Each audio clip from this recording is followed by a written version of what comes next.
Okay, and I'm back. So, I know this is a little off date, a little off topic, but I figured it's a perfect opportunity to get into the topic. I watched Thor Love and Thunder like a month ago, but I didn't make a review. So I'm going to make my review now. It will have spoilers. The movie came out a month ago. But I feel like it's also important to talk about the MCU as a whole and what the hell's happening. So, let's break it down. Welcome to the newest episode of SDW. Super Dario World!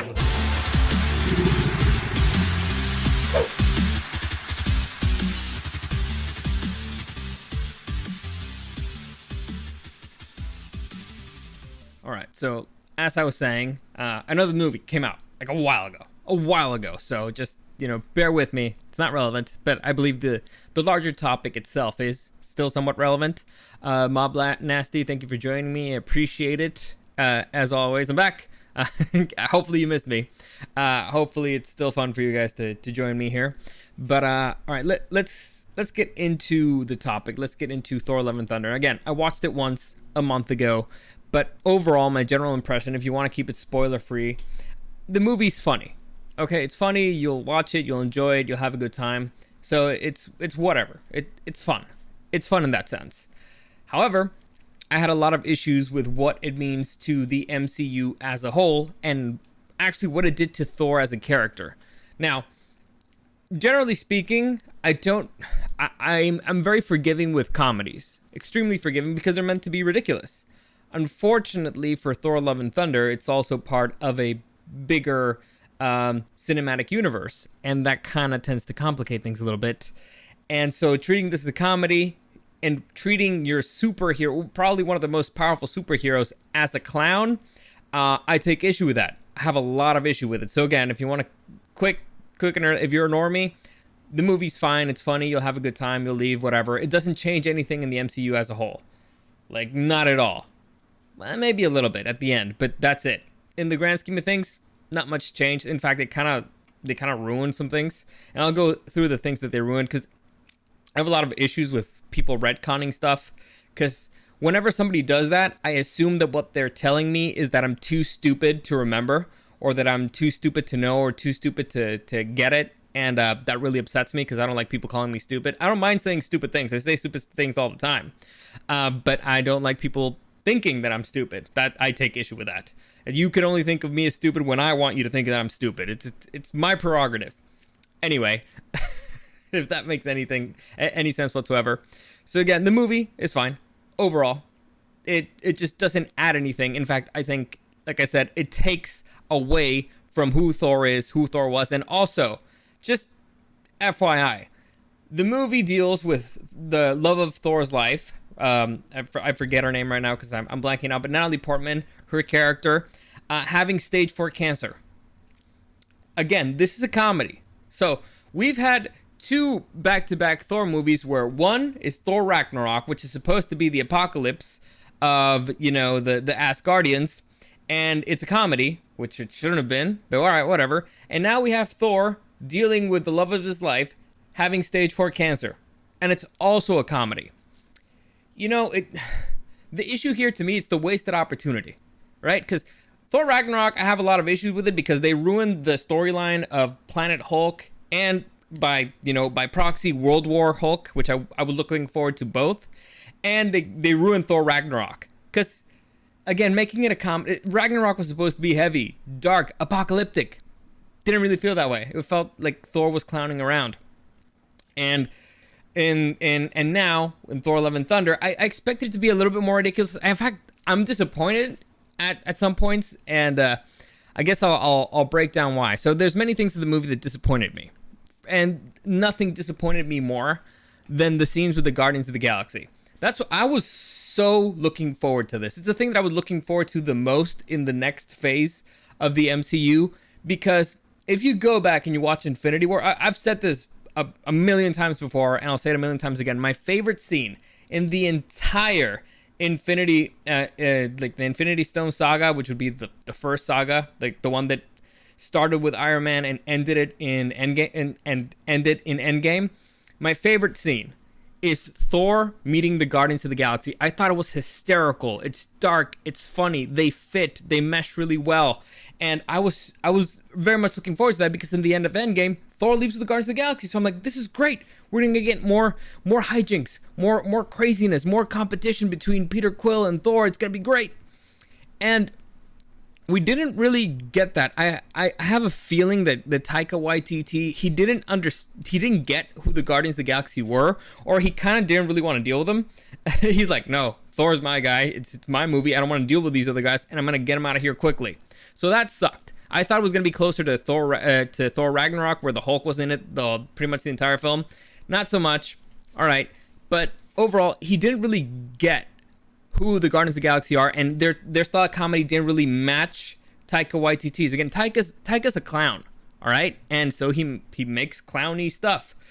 Doesn't really fit well with the Guardians of the Galaxy. Guardians of the Galaxy are more snarky, sarcastic, outcasts, not really likable on their own sometimes. Together, they're a total mess. They kind of hate each other but love each other because they're the only people who would love each other. It's an interesting, let's say, array of characters. And they started off in a very interesting situation. So Thor is heartbroken and he's kind of like looking for love or whatever. And Peter Quill is looking for Gamora. I don't know if you guys remember, by the way, for those of you who don't know who Peter Quill is, that's Star-Lord. Anyway, so Star-Lord is looking for Gamora because at the end of Endgame, it's not exactly clear if Gamora is alive or dead. So he's kind of looking for her. So you have the angle of Peter Quill trying to find Gamora, and you have the angle of Thor being like, nobody loves me. And so, whoops. You didn't get, I hope that you guys didn't see anything. Anyway, whatever. So you had that you could have worked with. They didn't work with that at all. They kind of made this whole camaraderie thing where you know, like Peter Quill and Thor, they have drinks and they bond or whatever, but not too much because Peter Quill won't admit that he loves Thor or whatever, which again, it's very weird to hear Star-Lord say that he loves his crew or look into the eyes of the people you love. It's weird, but whatever. And so it's one of those things that, okay, I get them bonding over that, but they still should be kind of competitive because Thor is, again, an uber powerful god, and he kind of would be able to call the shots. So in the situation, the way that they present it, basically, the Guardians of the Galaxy are fuck-ups, and whenever they're in too much trouble, they're gonna call Thor, and Thor is basically gonna, it's an automatic trump card, right? It's an automatic win once Thor goes in, which is one of the issues with him being so powerful, but whatever. It's an auto win to have Thor enter the fight. That is not how I imagine Peter Quill doing things. Because again, Peter Quill is in a competition to prove who is the better leader, who is the better captain. He's afraid of losing his ship, so he wouldn't use Thor that way. He wouldn't give Thor the glory. First off, the scene with the bird people, it looks like the sets and stuff look stupid and it looks cheap. I don't know why, because Disney has all the money in the world, but it looked cheap, but whatever. And Peter going, you know, like with his tail between his legs and being like, "Hey Thor, help us! We need your help." Being pinned down in a firefight is not the Guardians of the Galaxy style. Number one, it's not a situation where they would find themselves, because that's not the way they fight. They're sneaky. They would find sneaky ways of getting into conflict, into trouble. That's not their style, but whatever. They got in a firefight. The plan went wrong. It's a firefight, and now they need Thor to save them. Again, that's not the way Peter Quill would do things. The way that Peter Quill would do things is, all right, I'm going to send Thor to do something that's really dangerous but really important over there, while I get to keep all the glory over here. So I'm going to do something here that's also heroic that everybody's going to see. So I'll end up with all the glory, even though he did the more dangerous stuff, but nobody's going to care because I'm going to be here and they're going to see me do it. So that's kind of more the way that I've seen it. And that's a way that you compete against, again, a god. I guess Peter Quill, in a way, he's also a god, but once, you know, his dad died, he can't be, whatever. Once Ego's gone, I guess he doesn't have access to those powers anymore. Doesn't matter. The point is, that would have been funny. That would have been enjoyable. The competition and the way that basically a normal dude finds of outshining a god, that would have been fun to me. But whatever. It's Taika's movie. He wants to make Thor get all the glory, and he thinks it's funny to have him do the Jean-Claude Van Damme splits, which, okay, I guess, fine, whatever. And so the issue here, again, I was massively disappointed with that. Massively disappointed. It sucked. Because there was nothing else that I was looking forward to the most. Guardians of the Galaxy, Thor, that could have been fantastic. We've seen it before, and it worked. It was beautiful. It was hysterical. And then they just ruined it. And now we don't know what the hell's gonna happen with the next Guardians movie. I guess Thor's not gonna be in it, but whatever, doesn't matter. So let's get into kind of breakdown of each character, because there's a lot of issues here with the movie. So first off, let's begin with the star of the movie, Chris Hemsworth. Chris Hemsworth, unfortunately for him, good for him and bad for him. The man is hysterically funny. He's hysterically funny. It's a gift. Good for him. He has it. He made me laugh talking to a hammer. Not everybody can do that.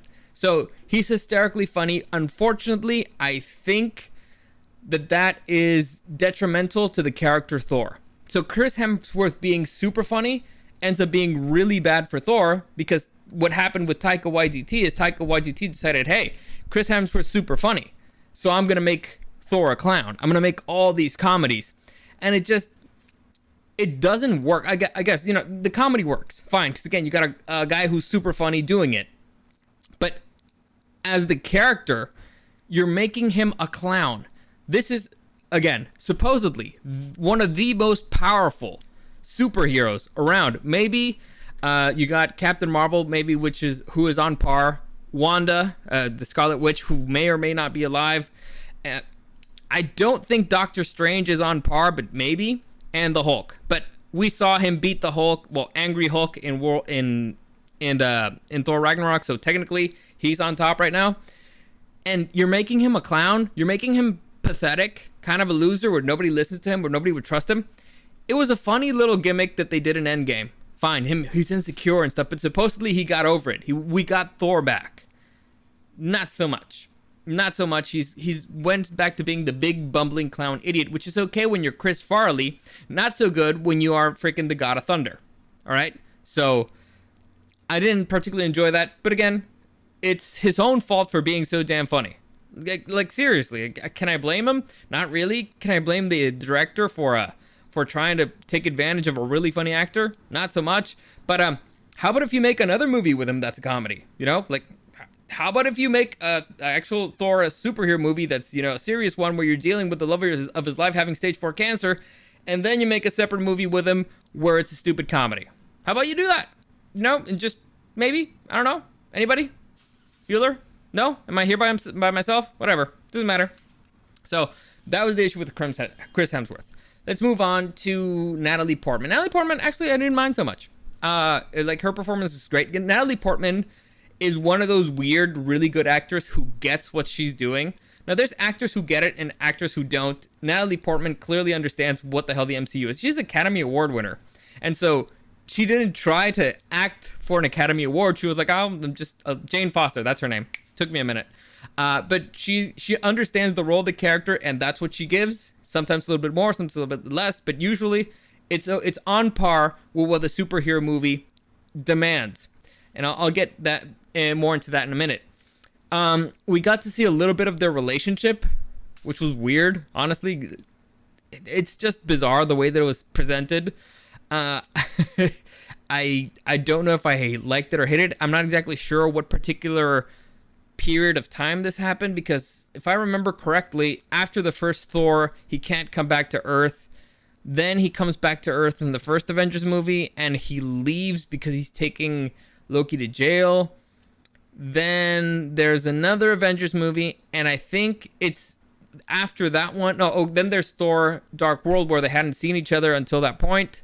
That's when they see each other again, and I think that's when they hook up again. After that, so in the period between Thor Dark World and the second Avengers movie, and that's when Thor decides, I'm going to go find the Infinity Stones, because there's something weird going on, because I got a vision from the Scarlet Witch. So maybe it was within that timeline. It was weird. I mean, whatever. It was, again, they just added it for filler. The whole thing with Mjolnir, it was clever. It was cleverly done. The thing that, okay, well, so this Mjolnir's trying to protect her in a way. That Mjolnir has a personality or whatever. And so it gives her power to make her not feel pain, but it's actually killing her in a way. That's you know what that's called? That's interesting drama. That's being taken away by the stupid clownishness. It's very interesting. Like, what can you do? Do you want her to take away the pain? Do you want her to fight through this? And you know what's actually crazier here? Well, you know what? I'll just move on to the plot of the movie. So let's say. So the point is, Natalie Portman, all right, the whole thing about the Mighty Hulk, whatever, it didn't really go anywhere, didn't really change anything. And I like the way that, you know, that Mjolnir broke apart. That was fun. Whatever. Let's go into the big problem of the movie. The villain. So, Christian Bale did not get it. Again, another Academy Award winner. He did not get it. Natalie Portman, she got it. Christian Bale did not get it. He acted the way that he would because he wants an Academy Award. Like, he gave it 100%. And 100% is really off here. Like, Tom Hardy had the same issue in the Venom movie. It feels off. It's like you're not supposed to take it that seriously, guy. You're supposed to pull back a little. It's still kind of more relaxed, still silly. You can give a good performance, but don't take it that seriously. It's really weird, and it's off-putting, and it feels off in the world, especially because, you know, this is a stupid comedy. So it feels really off when you're playing it straight and it's a comedy. Or at least a ridiculous comedy, but whatever. And so you got Christian Bale. First off, they gave him a dress, which is, you know, doesn't look scary like whatsoever. Like I remember the first time I saw him, you know, when the villain appears and, you know, in full, like in the darkness when they're attacking the city, the new Asgard city, and I'm like, is he wearing a dress? Did they dress this guy like La Llorona? What are they doing? Like, if they wanted to make a villain not scary, they succeeded. But whatever. So there's like a lot of problems here. I don't like that the plan was basically, yeah, I want to take Stormbreaker. By the way, for those of you who don't know, Stormbreaker is Thor's new axe weapon. It's an axe hammer or whatever. Yeah, I want to take Stormbreaker because Stormbreaker can call upon the Rainbow Bridge, which would take me. No, it's not the Rainbow Bridge. What's it called? The Rainbow Bridge is what they built. I don't know. I forget about words. Whatever. Doesn't matter. I guess I can look it up. Just so that it doesn't bug me while I'm doing this whole thing. It's Rainbow Bridge. Let me see. Thor. What's it called? Yeah, it's the Rainbow Bridge, but that's not what it uses. It's powered by the Bifrost. Okay. The Bifrost Bridge. Yeah, okay, so it calls the Bifrost, right? And so basically Bifrost is a teleporter, and what we learned that the villain wants to do is he wants to go to a place that nobody's ever gone to see somebody who nobody's ever seen, and because apparently the first person that gets there is going to be granted a wish. I don't remember the name again. I saw this movie like a month ago and didn't particularly care for it. And so he's going to basically get a wish, and the wish is going to be no more gods because he hates the gods because they're dicks, which is, you know, understandable. And so you start finding that situation that this actually would be a very interesting plot. Well, first, again, I hate that the hero has the weapon that would have taken them there whenever they wanted. I mean, Thor's been alive for a few thousand years, and so he could have just gone there whenever he wanted. He just was never curious about it, I guess. The fact that there's even like a weapon in the universe that could take you there or whatever, because before they could use the Bifrost Bridge via the Rainbow Bridge, but the Rainbow Bridge got destroyed. But Stormbreaker was built with the ability to call the Bifrost. I know, it's confusing, but whatever. The Bifrost can also be called using dark magic, I believe. So I think that's how Loki used it to get out of Asgard. Anyway, so but the point is they could have gone there and they could have gotten a wish. And so here is the main character who the love of his life has stage 4 cancer, is dying. And there's a possibility of going to find an entity that could grant him a wish. Maybe, just maybe that could be an interesting storyline. So you got Peter Quill, who's looking for Gamora. And all of a sudden, Thor is interested in finding something in the universe that nobody really knows where it is that could grant him a wish that would save his girlfriend from stage 4 cancer. Like, I don't know if I'm crazy, but to me that sounds like an interesting movie. Like, just putting it out there, I would watch it, but whatever. They don't pay me for these things. Anyway, so this guy, again, really off-putting, really weird, but they had an amazing power, which I don't think they really took advantage of. Him fighting in the shadows is really cool. Is really freaking cool. And he didn't really do it as well. Like, I've seen people fight with smoke in Mortal Kombat in ways that's way more interesting, but I don't know. They just didn't take advantage of it, in my humble opinion, in the way that everyone had done it. So the villain sucked. Is it the worst villain in the Thor franchise? Not really. I think that the one in Dark World was a little bit worse, but whatever. So that's the villain. And surprisingly, the surprise for me in this movie was by far Zeus, Russell Crowe, because I was not surprised. I expected actually Russell Crowe not to get it. I expected him to be like kind of like Christian Bale, like he goes too over the top, because Russell Crowe's a serious actor. He's, again, another Academy Award winner. He has this really, like, let me see if I can do it. What we do here today echoes in eternity. No, I can't do it. Like, he has like a really cool voice, and so I expected him to be Russell Crowe, to be a respectable actor, but no, he got it. Like, Russell Crowe got it. He understood what it meant to be in an MCU movie, and he went crazy with it. The dude was having fun. He was dancing around. He did like his little weird thing with his lightning bolt. It was hysterical. I loved it. It's kind of off-putting because he's like he's speaking like I don't know. I guess I don't know how to do a Greek accent. I don't know exactly how you do it, but he was like having fun with it with his gyros and stuff like that. So that I was laughing my ass off because I did not see it coming from Russell Crowe. So good for him. He did a fine job, and they kind of set up something with him and Hercules, whatever. Now, let's move on to the big issue with the movie. And the big issue with the movie is Stormbreaker, pretty much. Stormbreaker again. I think I have another one. All right, so Stormbreaker, it's the hammer. Again, I told you the hammer, and that also an axe that they used to cut off Thanos' head. There's a lot of issues with it.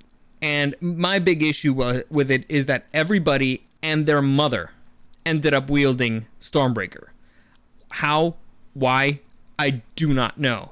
But it really, really pissed me off because, again, I have the unfortunate habit of remembering the things that they tell me in movies. And so I was like, there's a reason why Thor is the only one who wields it. And so I went back into, the archives, the movies, and I looked up why the Guardians of the Galaxy could not get, the ultimate Thanos killing weapon. And it's in the scene where Thor meets the Guardians of the Galaxy. And actually I found a GIF. So I found the GIF of it. If you guys, I'm going to put it here so you guys can check it out if you're seeing the video.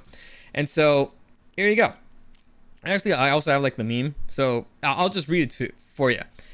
Thor is saying that he's going to go to Nidavellir, or however you say it, to find the dwarf dude so that he can make him a weapon that could kill Thanos. And Peter's like, what kind of weapon? It's like the Thanos killing kind. Peter says, don't you think we should all have a weapon like that? Which is a fair question. I think the GIF's going to be a little bit better. Don't you think we should all have a weapon like that? And Thor's response is, you simply... Let me see if I... Let's see. You simply lack the strength to wield them. Your bodies would crumble as your minds collapse into madness. Okay? That's from his mouth. That's from Thor's mouth himself. I'll read it again.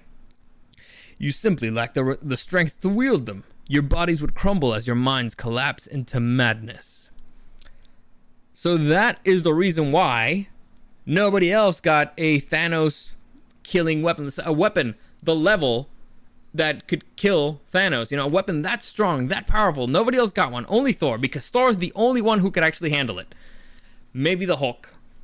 Because we've seen what happens when, regular people try to use weapons that they shouldn't. Like, let's say Tony Stark snapping his fingers with the Infinity Stones, they die.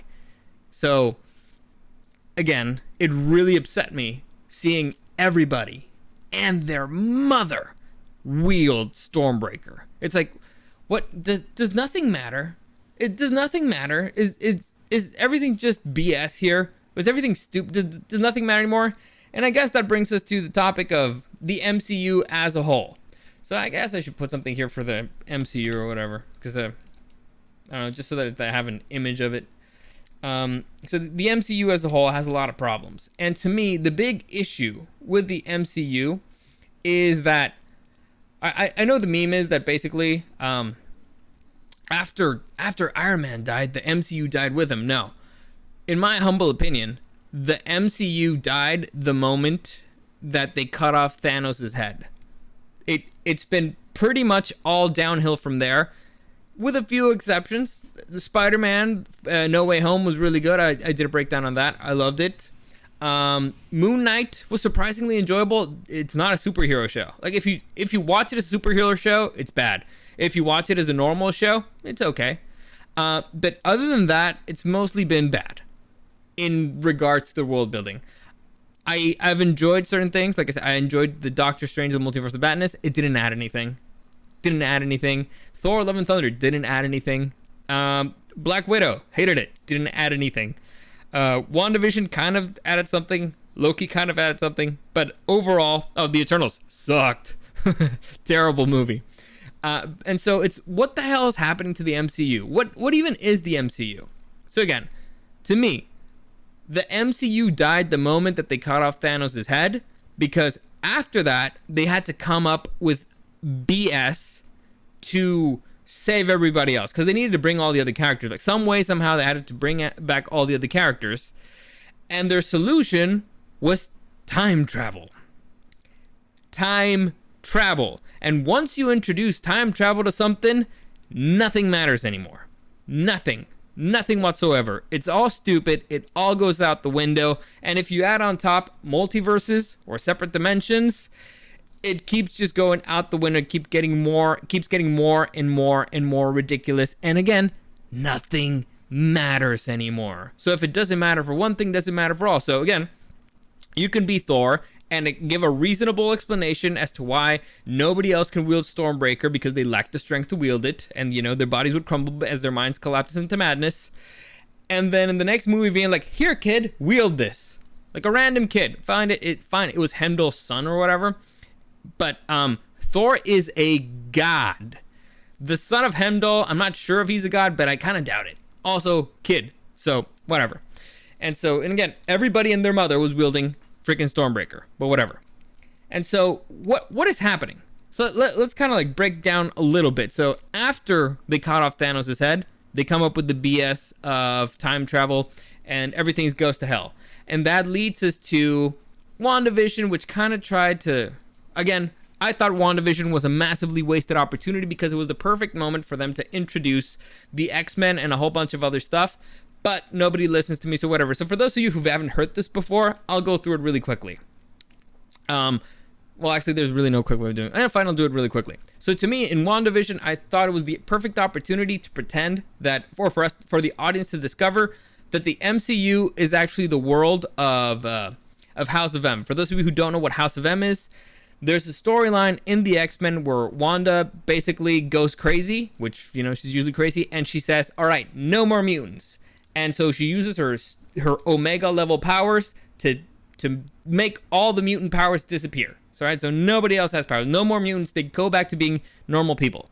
And so now the MCU is the world where this happened. The MCU is the world with no more mutants.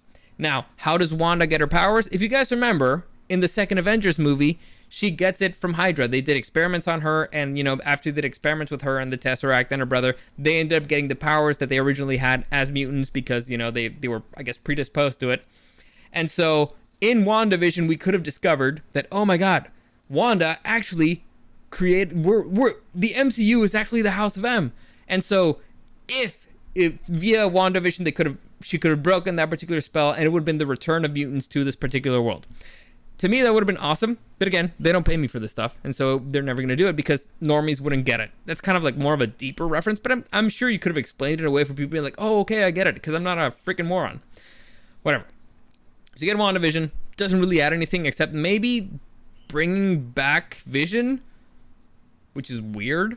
But okay, I think Vision is back. It's not clear, but Vision is back.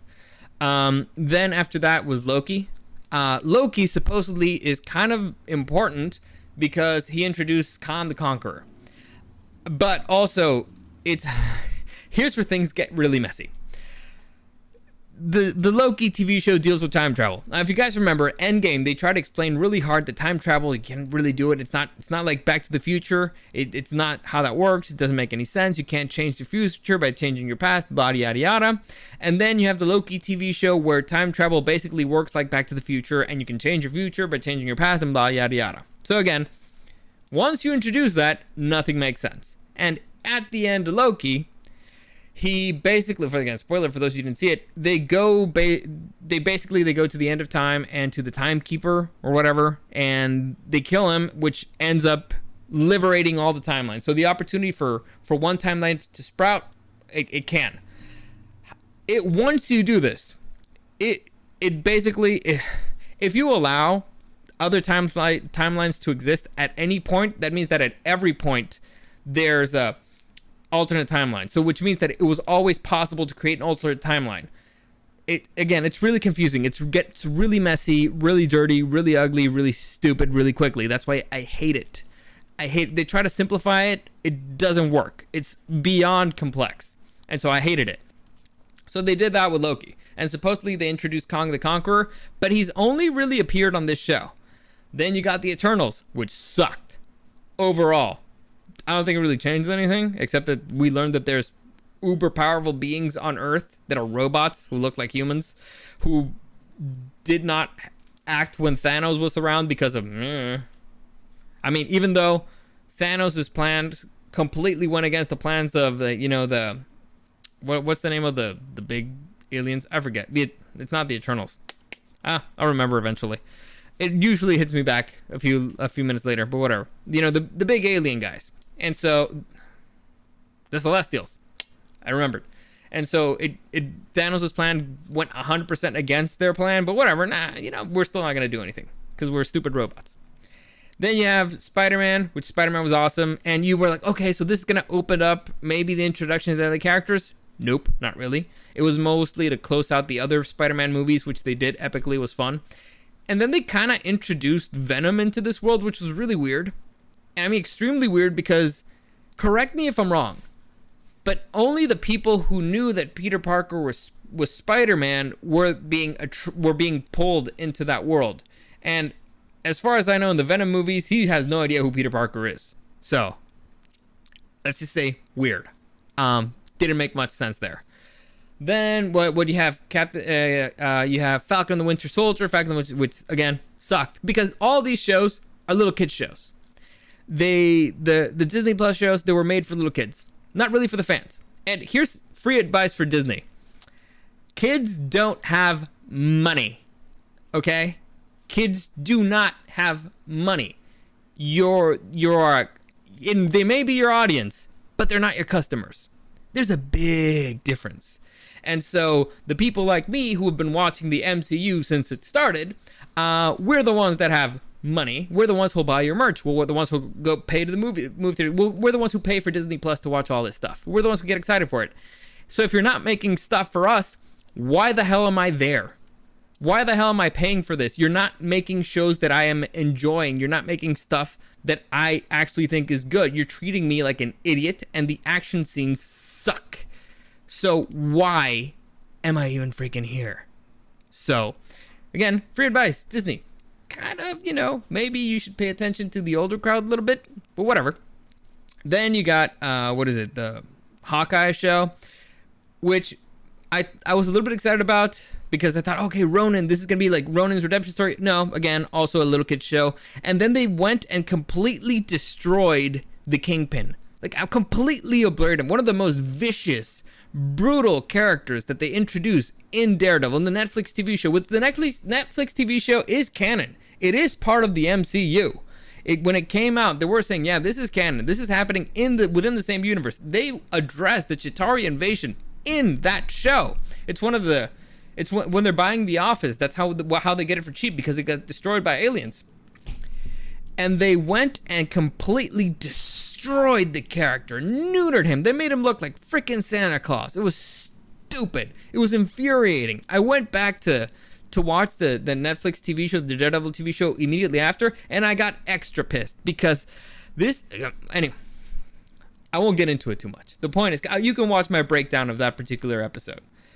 Point is, they introduced him, but they ruined him. So... What do I have to look forward to right now? They gave us a timeline of the stuff that's coming out, but what's happening? Oh, again, so you got let's continue here. You got Black Widow came out a particular point there. It's a prequel. They introduced her sister, so okay, I guess Florence Pugh did a good job. She was fun, but didn't change anything. Nope. Did it get us excited for anything in the future? Nope. Nothing. Nada. Then you got Doctor Strange and the Multiverse of Madness. Kind of did something. Again, to me, that movie was worth it simply because they gave my girl Wanda some respect. Everybody else was saying, like, Wanda sucks. She doesn't do anything. Like, you have no idea. You have no idea what Wanda can do. She's an Omega. But whatever. Finally, she got a little bit of respect. But then they did this. Like, I know that they're going to nerf her. Because either they killed her off, which would be stupid because everybody loves Mary Elizabeth Winstead, or they're going to nerf her. Basically what that means, in the next movie or in the next show she shows up, she's going to be nowhere near as powerful as she was. And again, in the movie, in the Multiverse of Madness, she was powerful enough to take down, I guess, Miss Marvel of another universe, Mr. Fantastic, what's his name, Black Bolt, and Professor Xavier, and the Captain America of that world. She was that powerful. And also, she beat Doctor Strange. Doctor Strange basically had to submit. She beat the stupid Star Girl who jumps borders or whatever. She beat everybody, but they're gonna nerf her. I can guarantee it. And so, infuriating. Next came out Miss Marvel and She-Hulk, but I haven't seen them because again, I'm not excited because these shows are not made for me. They're not made for the fans. They're not made for the people who read the comic books. They're not for the people who know them. They're not made for us. Maybe I'll give it a shot eventually. I just haven't heard anything that I'm like, wow, that actually sounds worth watching. Because it just doesn't. There's nothing there for me. And so we can break down a little bit kind of the calendar that they've announced. So we got this here calendar about the projects, the future, what the future of the MCU holds. So we got in February 2023, we got Ant and the Wasp: Quantumania, which, all right, fine, fair enough. Okay, we'll see. Supposedly, the director of this movie really wants to make the Fantastic Four movie, and so I think that's how they're going to introduce the Fantastic Four again, because they did kind of introduce them in Multiverse of Madness. If it's going to, I don't think it's going to be the same one, but whatever. So that's how they're going to do it. I think they did drop a few hints, so maybe potential. We'll give that movie potential. Then you got Secret Invasion, which is going to be a Disney Plus TV show, which I think is stupid. Beyond stupid. Secret Invasion, for those of you who don't know, is a storyline basically where the Skrulls, if you don't know who the Skrulls are, if you guys remember the movie Captain Marvel, where, the dudes who are shapeshifters, those are the Skrulls. And so supposedly it's a storyline where the Skrulls have taken over some of the heroes, some politicians and stuff, and so they've secretly invaded Earth and they're taking it over, right? Like, they pretend to be, like, let's say they take out Captain America, and so they put a fake Captain America in his place. It's a great storyline. But if you guys remember in Captain Marvel, they made the Skrulls kind of like the victims and also good guys. And also there's like 10 of them. I don't know, the refugees, so there's not that many of them left. So what that show's going to be about, I have no idea. Like, none whatsoever. But okay. But again, it's going to be a Disney Plus show, so it's probably going to be for little kids, which is stupid. Next, we have in the summer, Echo's going to come out. So honestly, who gives a rip about Echo? It was a boring character in freaking Hawkeye, and supposedly the Kingpin's going to be in it, but I'm not excited about it whatsoever. It seems stupid. Then we got Garnish the Galaxy Volume 3. Here I'm a little bit excited about it, because again, I like James Gunn. He's done really great work with the Garnish the Galaxy. Unfortunately, like, looking back on it, the first Guardians of the Galaxy movie, I love it, but it kind of changed. It really changed. superhero movies forever. And because before they were kind of serious, after the Guardians of the Galaxy, they all kind of became comedies. It doesn't work for everybody. But I guess, unfortunately, the success of the Guardians of the Galaxy ruined things in that way. But, I mean, you can't blame them for that. Because, again, they took a risk there. They took a risk with the characters, with the actors, and all that stuff, and it paid out and was fantastic. So, again, James Gunn's back. I'm very happy that they rehired him. Good. It was a good decision. Supposedly, if things stay the same way that they stayed in the end of Garnish the Galaxy Volume 2, Adam Warlock should be a part of this. If you guys don't know who Adam Warlock is, you can just go to Wikipedia. Who it's going to be, it's not clear. But it should be interesting. It has potential. It would have been better if Thor was around with him. But, you know, maybe he'll make a cameo or something. I doubt it, because I don't think they want to pay Chris Hemsworth that much money. But whatever. Next, we have Loki Season 2. And here, I guess, we have to be building to something. Right? They have to... This show has to be critical. Because they need to set up the villain of this phase. So far, they kind of hinted that Kong's gonna be there, but not really. Like, you guys remember there were very slow, very interesting hints about Thanos. He appeared, you know, very slightly, but it was clear that there was a force behind everything else. You know, even at least hints of it after the first round of movies per se. Like it was clear that they were building towards something and that there was an entity there. Here, nothing. Like there's not really like even a whisper of anything. Otto, thanks for joining me. I appreciate it. And so it's like, what? How are they going to do this? And they're going to do it with Loki on a Disney Plus TV show that so far is about time travel, which is stupid. And for little kids, all right, listen, sure, good luck. We'll see how you do it. Then you got the Marvels. Don't know about it. Don't really care about it. I haven't seen the Miss Marvel TV show. Then you got Blade. Blade could be interesting. Blade, they sort of introduced him in the Eternals. So maybe you got the Black Knight there. If I see the Black Knight, I don't even remember his name. So Blade could be fun. Like even as a standalone thing, Blade's a great character. Remember the Wesley Snipes movies? I love them. So they could do a pretty interesting job there for sure. Then Ironheart, which I guess it's how they're gonna replace Iron Man. Okay. Good luck with that. It's a Disney Plus TV show, and it's going to be with a little girl, so I'm guessing it's going to be a little kid TV show. Then, you got the most exciting show of them all, Agatha, Coven of Chaos, who honestly, who gives a fuck? Who cares? Who cares about Agatha? Who the hell watched WandaVision and was like, man, I want to know more about her? Even though I already kind of saw her entire life history in a single episode, and she had the dumbest plan in history in the end, and also she kind of sucked, and at the end she became just like a mind slave to Wanda. Like, I want to see more of her.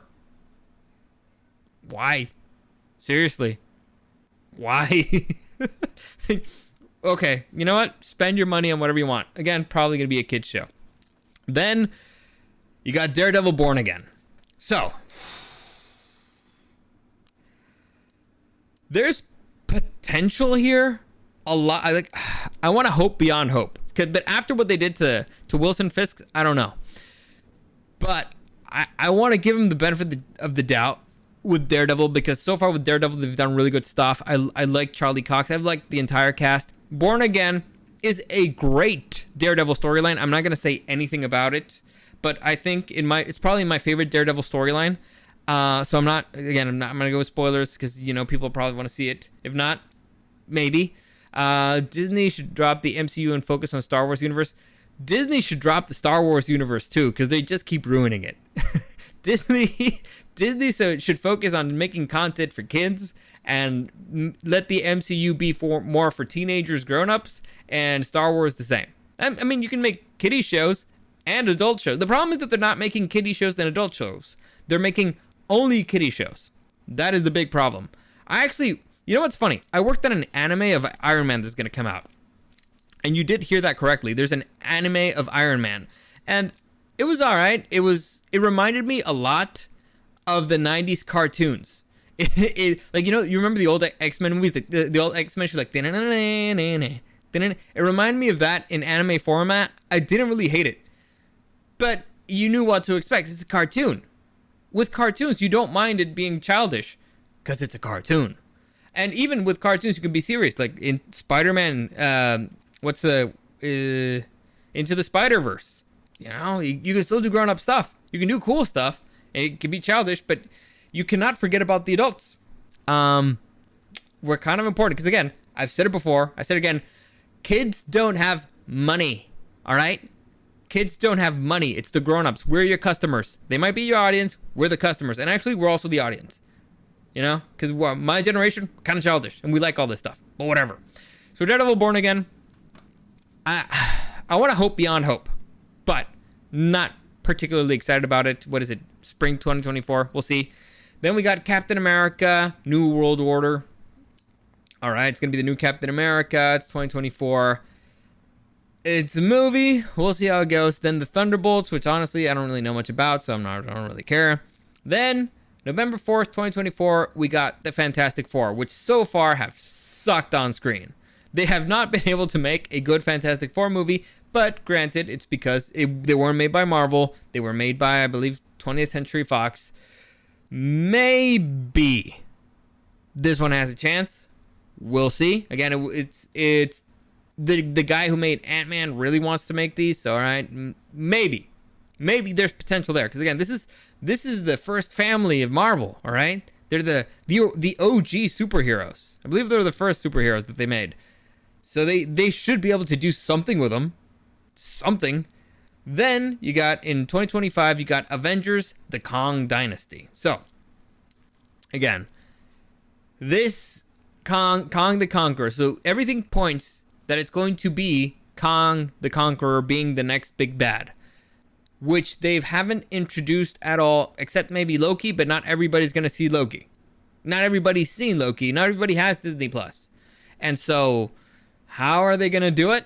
I'm just looking here really quickly. Looking through Kang.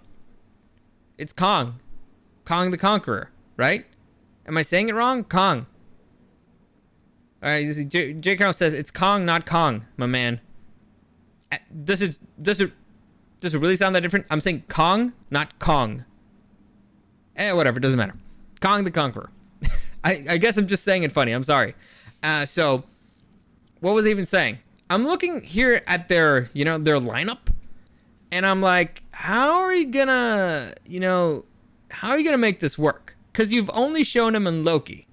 And I don't really see Kang? Really? Like, okay, so J. Crown, you're saying it's pronounced Kang? I don't know. I've only ever read it. I've never heard anybody say it. I've only ever read it in comic books and stuff like that, or when I'm like a book or whatever, or reading an article. I've never actually heard somebody say it. But whatever. I thought it was Kong. Whatever. Doesn't matter. So I'm looking at here. You got Quantumania. I don't see what Kang the Conqueror has to do there, but maybe. Garnish the Galaxy, they're probably going to be dealing with Adam Warlock. They're going to be pretty busy. Kong. Whatever. Loki Season 2, they will. Echo, no. Secret Invasion, probably not. Blade shouldn't. Ironheart, really shouldn't. Daredevil, definitely shouldn't. Agatha, I don't see how it will work. Captain America New World Order, I don't see how. Thunderbolts, again, I don't know them. Fantastic Four, maybe. But who are going to be the new Avengers? Like, what's the new lineup of Avengers gonna look like? Is Thor gonna be there still? Is Loki gonna be the new Avenger? Is Spider-Man? Will he make an appearance? I don't know. Doctor Strange? Will the Scarlet Witch still be there? Will it be Ant-Man? What happened to Black Panther? Like, I don't even see Black Panther here. Like, which I guess kind of makes sense because, Black Panther, they don't want to recast the character, so who knows? So none of this makes any sense. And then just at the end of that year, so on May 2nd, you got Avengers, the Kang Dynasty. And at the end of the year, November, you got Avengers Secret Wars. So what the hell is happening? So we're going to have two Avengers movies in the same year. And that leads to articles saying that the video effects people, which are arguably some of the best in the world, are really upset. And they kind of don't want to do this anymore. And they're pissed. And they're angry at Disney because it's too much. They're asking too much of them. Like, I could get, if these were all movies, I'd be like, oof, that's tough, man. But they're not movies, they're TV shows. So they have to do stuff for multiple episodes, and some of them require a lot of CGI, and that's why the CGI is looking really crappy.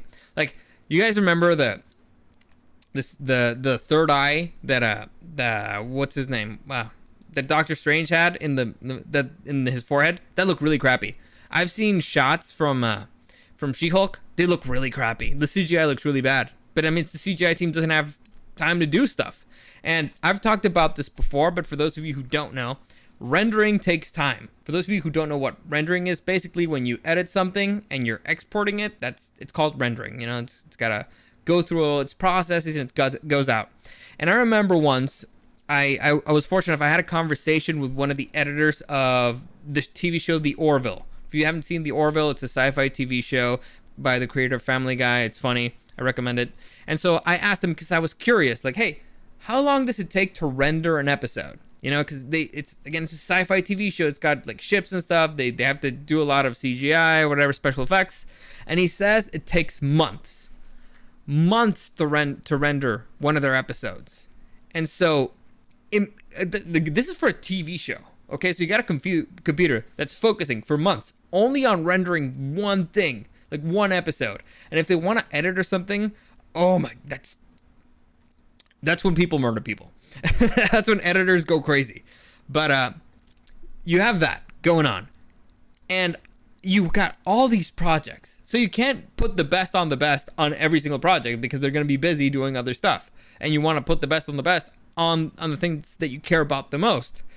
And so what happens? Who works on the other TV shows? Who works on all the other stuff? It's going to be the B team. All right, it's going to be the C. You're gonna have to hire people who don't have the experience, and they're gonna have to do a crappier job because it takes time to render, and you're on a deadline, and you want to make everything comes out. Because if a movie gets delayed or if a show gets delayed, Disney looks like idiots, and honestly, they should look like idiots, because they should be worried more on making a good, high quality product that comes out, even if it's a little bit late, but come out looking good, than for it to be, oh no, it's gotta be on schedule. We gotta no. So the future doesn't look bright for the MCU, is all I'm saying. And at least it looks better than DC. DC is a mess. Now there's potential for DC, and I'll get to that in another episode.